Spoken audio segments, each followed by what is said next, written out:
The NSC's top official on Russia, Tim Morrison, is tonight the second person who was on that fateful July call between President Trump and Ukraine's president to testify before House investigators, adding more intense scrutiny to every word that was said on that call.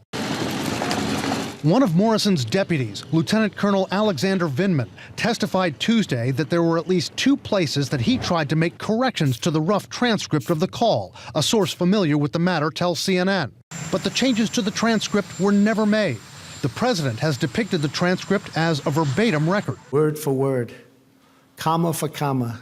But Vindman testified there are 2 omissions from controversial parts of the call. There's just an ellipsis where Vindman said Trump actually told the Ukrainian president there were tapes of Joe Biden, according to the New York Times. Why would there be an ellipsis there instead of apparently that crucial part of the conversation? I find that very surprising. Ellipses is not a notation that would have been in a normal Situation Room raw transcript. So my initial thinking when I saw these ellipses was that somebody on the NSC staff, rather than having some clunky looking notation, just put ellipses where perhaps the president's voice trailed off. Larry Pfeiffer ran the White House Situation Room for 2 years under President Obama. He says he oversaw more than 100 calls between Obama and foreign leaders, and says during those calls, some aides are huddled around another phone in the same room as the president, while others are connected on phones in other offices, like the Situation Room. He says an account of the conversation is produced by 2 or 3 note takers, helped by voice recognition software. The account then revised and corrected by policy aides and experts who were also listening. Brian, I can't think of a time that anybody's recommended changes from a person like Lieutenant Colonel Vindman, any time when they would have been blocked, they would have been accepted. According to the Times, there's no tape recording of the Trump call by the American side. That's something I understand that hasn't been done since the Nixon era. I think it affords the president a certain level of deniability. For the Trump call, the transcript at one point has the Ukrainian president saying just the company. Vindman says it should name Burisma, the company Biden's son worked for, because he claims that's what the Ukrainian president actually said. The White House says the ellipses in the transcript don't cover for missing words or phrases, and the Trump team denies Vindman's claims that he tried to add words there. Former White House officials who've listened in on these calls say there's enormous pressure to be accurate and make sure nothing is omitted. If things are left out, that again means that a foreign government knows what happened and you're hamstringing your home team. Insurance policy. It didn't take long for the White House to lash out after House Democrats took their first vote on the impeachment inquiry. In a court of law, you're innocent until proven guilty. Here, we're clearly guilty and have to prove our innocence. On a day with no public events on his schedule, President Trump deeming it the greatest witch hunt in American history. They just had a vote on the procedures. They gave us absolutely no rights. In an interview with Brexit leader Nigel Farage, the president insisted once again that his dealings with Ukraine were perfect. Would I use Ukraine to beat sleepy Joe Biden? After demanding a vote for weeks, the White House argument was undercut today. So what they're doing now is something that's never been done before. They don't want the facts to come out. But the press secretary says the rules are still unfair. You get treated better and get more due process when you get a traffic ticket. More than a month after Speaker Pelosi announced the inquiry, the White House is still working on a plan of action. They haven't hired any new communication staffers or attorneys to help out, leaving some aides wondering if they have a game plan. I don't want to get into any of our strategy just yet. Instead, the president has focused on shoring up Republican support, urging the party to stick together. I didn't have one negative Republican vote. Sources say it was the Senate Majority Leader who told the president to stop attacking his own party. Mitch McConnell telling Trump to lay off his criticisms of Senate Republicans, including a frequent critic, Mitt Romney, because the fate of his presidency could lie in their hands. As another key witness testifies on Capitol Hill, the White House is waiting and watching to see if the president's former national security advisor, John Bolton, will do the same.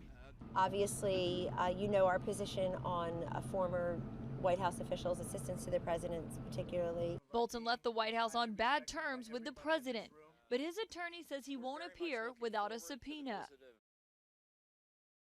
Indonesian investigators have released their findings about the Lion Air crash that killed 189 people nearly a year ago.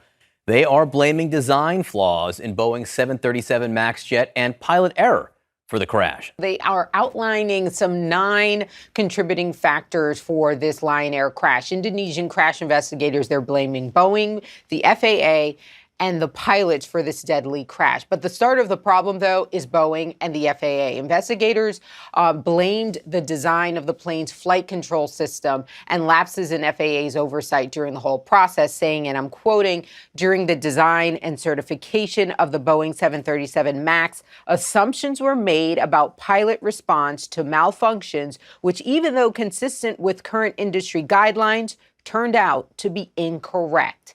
Well, the plane's automated software was designed to only rely on critical information from one sensor, making it vulnerable if that sensor was faulty. Investigators also pointed to a lack of information on the plane's about the plane's systems in the flight manuals. As for the pilots, investigators blamed poor training and maintenance of the plane. They even note that the pilots did not communicate or even coordinate with each other very well as all of these alerts and alarms were going off in the cockpit. And finally, investigators pointed out that the day before this accident, flight crews on the very same aircraft, they experienced the same system malfunction. The crew actually deactivated the MCAS system and flew the plane safely to the destination, but they didn't make an entry in the maintenance log. And so the pilots on board Lion Air Flight 610 didn't even know that there were problems on board the previous flight. I do want to quickly read a response from Boeing. In response to the findings of this final report, they said safety is an enduring value for everyone at Boeing, and the safety of the flying public and our customers and the crews aboard our airplanes is always our top priority. We value our long-standing partnership with Lion Air, and we look forward to working with them in the future. So Boeing committing to making the changes outlined within this final report. So for those keeping score, D.C. has presidential impeachments far more often than World Series wins. A historic day on Capitol Hill with the first full vote in the House of Representatives related to the impeachment inquiry into President Trump. House Democrats voting to approve a resolution to formalize the impeachment inquiry process. House Speaker Nancy Pelosi today presiding as every Democrat who voted approved the measure except for 2, both from districts Trump won.